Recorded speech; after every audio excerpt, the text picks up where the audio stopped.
अस्सलाम वालेकुम। Today's lecture is in continuation of our previous lecture, जिसमें हमने बात करी थी डायरेटिक्स की, और डायरेटिक्स की हम क्लासेस देख रहे थे।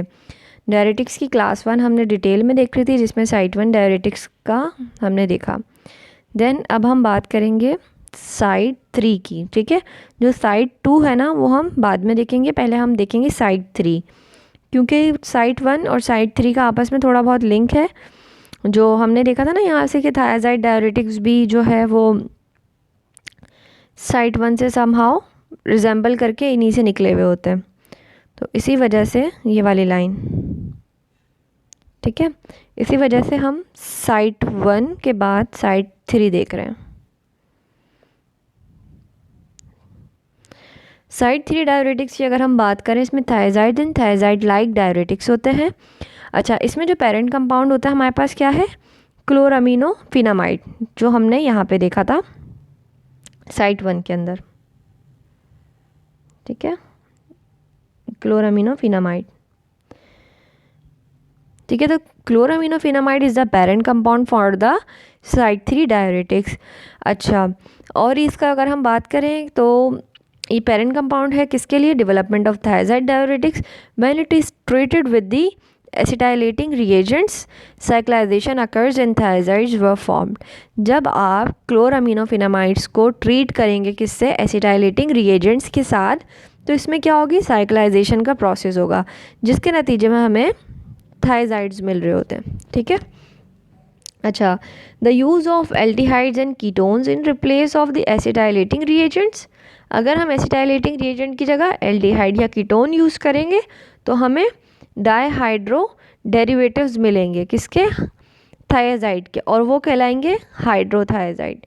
तो यहाँ पे हम बात करें तो हमारे पास दो चीज़ें, एक थायराइड्स हैं और एक है हाइड्रोथायराइड्स। थायराइड्स कब मिलेंगे, जब हम क्लोरामिनोफिनामाइड्स को एसिटाइलेटिंग रिएजेंट्स के साथ ट्रीट करेंगे, जबकि अगर हम क्लोरामिनोफिनामाइड्स को एल्डिहाइड्स या कीटोन्स के साथ ट्रीट करेंगे तो हमें डाईहाइड्रो डेरिवेटिव्स यानी हाइड्रोथायराइड्स मिलेंगे, ठीक है। So thiazides are first orally active saluretics agents, ठीक है। सेल्यूरेटिक्स में ये गैप आ गया, इसको सही कर लिएगा, ये सेल्यूरेटिक पूरी एक स्पेलिंग है।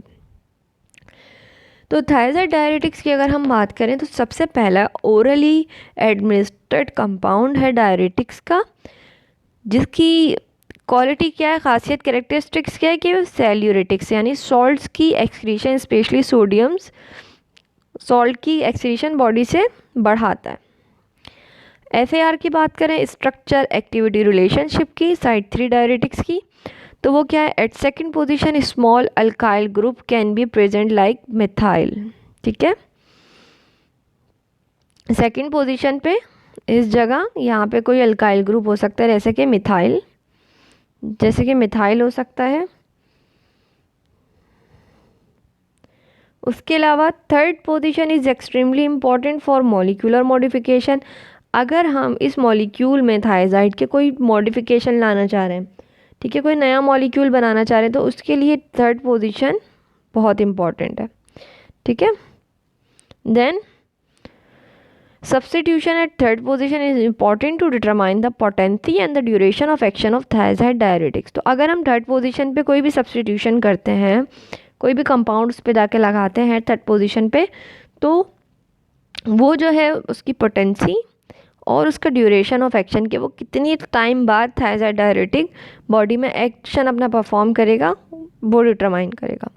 अच्छा, अगर हम 3 और 4 पोजीशन की बात करें तो 3 और 4 पोजीशन के बीच में ये देखें, ये डबल बॉन्ड्स हैं कार्बन के, ठीक है। तो 3 और 4 पोजीशन पे जो कार्बन कार्बन डबल बॉन्ड्स हैं between 3 and 4 position of thyroid nucleus increase the potency about 3 to 10 folds. तो ये एमसीक्यूज़ में आने वाली सारी इंपॉर्टेंट पॉइंट्स हैं कि अगर आप 3 और 4 पोजीशन के जो कार्बन है उन दोनों के बीच में जो डबल बॉन्ड्स हैं, अगर वो लॉस हो जाता है तो उसके नतीजे में उसकी जो पोटेंसी है थायराइड्स की, वो इंक्रीज़ हो जाएगी, और कितनी इंक्रीज़ होगी, 3 to 10 फोल्ड्स।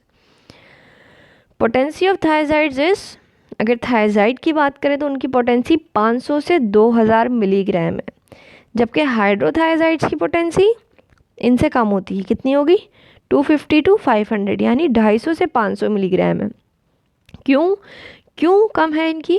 क्योंकि ये सिंगल बॉन्ड सैचुरेटेड होते हैं, ठीक है, इनके अंदर सिंगल बॉन्ड होते हैं यानी ये सैचुरेटेड होते हैं, इसलिए इनकी पोटेंसी थायजाइड्स के मुकाबले में कम है। अच्छा, डायरेक्ट सब्स्टिट्यूशन अगर हम करें 4, 5 या 8 पोजीशन पे किसके साथ? अल्काइल ग्रुप के साथ, तो उसकी नतीजे में पहले मैं आपको दिखा देती हूँ 4, 5 और 8। यहाँ पे अगर आप सब्स्टिट्यूशन करते हैं तो उसके नतीजे में क्या होगा? तो डायरेटिक की जो एक्टिविटी होगी ना वो ख़त्म हो जाएगी। जबकि अगर आप 6 पोजीशन पे सब्स्टिट्यूशन करेंगे, कोई एक्टिव ग्रुप लगाएंगे लाइक क्लोरीन, ब्रोमीन, इस तरह का ग्रुप, या CF3 लगा रहे हैं, NO2 लगा रहे हैं, तो वो उसकी एक्टिविटी के लिए बहुत ज़रूरी है। कहाँ पे लगेगा मगर ये?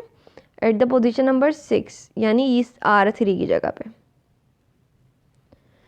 ठीक है। अच्छा, जो सल्फामॉल ग्रुप है 7 पोजीशन पे, वो बहुत ज़रूरी है डायरेटिक्स के लिए। सल्फामॉल ग्रुप हमने अपने लास्ट लेक्चर में भी देखा, बहुत ज़रूरी है एक्टिविटी के लिए डायरेटिक्स की।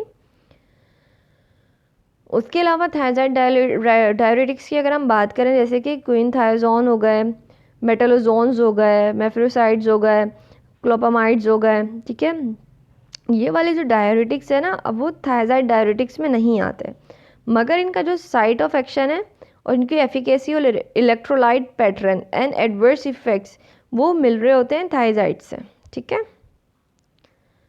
अच्छा, for saturation in hydrothiazide double bond is present. Hydrothiazides के अंदर डबल बॉन्ड मौजूद है। अच्छा सॉरी, डबल बॉन्ड जो है वो रिप्लेस्ड है, क्योंकि इनकी पोटेंसी कम थी ना हाइड्रोथायजाइड्स की। तो क्यों थी कम? क्योंकि इनका जो डबल बॉन्ड है वो रिप्लेस हुआ हुआ है 2 हाइड्रोजन से। इनके डबल बॉन्ड हटके उसकी जगह पे एक सिंगल बॉन्ड है और उसके साथ एक बॉन्ड हटके है, दोनों तरफ हाइड्रोजन है। Saturation is present between 3 and 4 position, यानी जो ये 3 और 4 पोजीशन के बीच में डबल बॉन्ड है ना थायजाइड्स में, तो हाइड्रोथायजाइड्स में ये डबल बॉन्ड मौजूद नहीं होगा। और ये अगर नहीं होगा, सिंगल बॉन्ड होगा, तो हम कहेंगे कंपाउंड सैचुरेटेड है, यहाँ पे सैचुरेशन मौजूद है, ठीक है। अच्छा, केमिकल नेचर अगर हम उसकी बात करें, मोइटी अगर कोई भी अटैच होगी हमारे पास 3 पोजीशन के ऊपर, यहाँ पे R1 पे, ठीक है, सो क्या होगा? The attach to the third position of the thiazide nucleus modulates the lipophilicity of diuretics. तो डायरेटिक्स की लिपोफिलिसिटी मॉड्यूलेट होगी। Then they are responsible to inhibit carbonic anhydrase. अब ये थायजाइड डायरेटिक्स निकले कहाँ से? साइट 1 डायरेटिक्स से, जो कि कार्बोनिक एनहाइड्रेस इनहिबिटर्स थे। तो ये जो हैं रिसेंबल्स कर रहे होंगे, ठीक है, किससे? कार्बोनिक एनहाइड्रेस इनहिबिटर्स से। तो ये भी जो है कार्बोनिक एनहाइड्रेस जो एंजाइम था उसको इनहिबिट करवाएंगे। उसके साथ साथ जो थायजाइड डायरेटिक्स हैं क्या कर रहे होते हैं? सोडियम और क्लोराइड NaCl के सिम्पोर्टर को भी अफेक्ट कर रहे हैं। अच्छा, एडवर्स इफेक्ट्स क्या है हमारे पास थायजाइड्स के? हाइपोकैलीमिया हो सकता है या हाइपर कैल्सीमिया हो सकता है पेशेंट को। अच्छा, ये हम कहाँ देते हैं? एडिमा की कंडीशंस में दे रहे होते हैं थायजाइड्स को भी, मगर कौन सा एडिमा हो? माइल्ड टू मॉडरेट हो, कंजेस्टिव हार्ट फेलियर से हो रहा हो, या सिरोसिस से हो रहा हो, लिवर की, या नेफ्रोटिक सिंड्रोम से हो रहा हो, ठीक है। तो यहाँ पे ये जर्नल स्ट्रक्चर था थायजाइड्स का। और उसके अलावा यहाँ पे बताई हुई थी कि R1 की जगह आप क्या लगा सकते हैं? R3 की जगह Cl लगा सकते हैं, लाइक, ठीक है। और अगर आप R1 की जगह ये वाला ग्रुप लगाएंगे तो बेंजाइल सल्फोनाइल मिथाइल, ठीक है, ये ग्रुप आप लगा रहे हैं। अच्छा, देन हम आगे जाते हैं, तो हमारे पास यहाँ पे स्ट्रक्चर्स हैं। हमने बताया था कि थायजाइड्स कहाँ से आए हैं, पेरेंट कंपाउंड क्या है, क्लोरामिनोफिनामाइड्स हैं। अगर आप उसमें एसिटाइलेटिंग एजेंट लगाते हैं तो आपके पास अनसैचुरेटेड थायजाइड्स बनेंगे। अगर आप एल्डिहाइड या कीटोन से ट्रीट करते हैं तो आपको हाइड्रोथायजाइड्स मिलेंगे जिसमें सैचुरेशन है। देखिए यहाँ 3 और 4 पोजीशन पे डबल बॉन्ड नहीं है, जबकि यहाँ पे 3 और 4 पोजीशन पे डबल बॉन्ड है। सो क्या चीज़ ज़रूरी है? सैचुरेट हम उस चीज़ को कहते हैं जिसमें बॉन्ड एक हो, यानी ये सैचुरेट है। इस पर कोई भी चीज़ आके इतनी आसानी से अटैक नहीं कर सकती, क्योंकि ये मजबूत बॉन्ड है। सिंगल बॉन्ड है स्ट्रॉन्ग बॉन्ड, यहाँ पे डबल बॉन्ड है, तो यहाँ पे कोई भी चीज़ आके आराम से अटैक करेगी और इसका एक बॉन्ड तोड़ सकती है, ठीक है। तो यहाँ से ये जो बॉन्ड है एक इसका टूटा और टूटने के बाद इस पर 2 हाइड्रोजन्स लग गए। जब 3 और 4 पोजीशन पे से आप एक बॉन्ड हटा देंगे और 2 हाइड्रोजन्स लगा देंगे तो वो क्या बन जाएगा, हाइड्रोथायाजाइड्स। और हाइड्रोथायाजाइड्स को हम सैचुरेटेड क्यों कहते हैं, क्योंकि इसमें सिंगल बॉन्ड है। और जो थायाजाइड्स हैं उनको अनसैचुरेटेड इसलिए कहते हैं क्योंकि उसमें डबल बॉन्ड है। ठीक है, सो ये हमारा बिल्कुल एक कह लें कि शॉर्ट, उसमें हमने बहुत अच्छे से इसको कवर किया अपने साइड 3 डायरेटिक्स को। बेसिकली पीछे से रिलेट होता हुआ आ रहा था तो अच्छे से आपको समझ आ गया होगा इंशाल्लाह।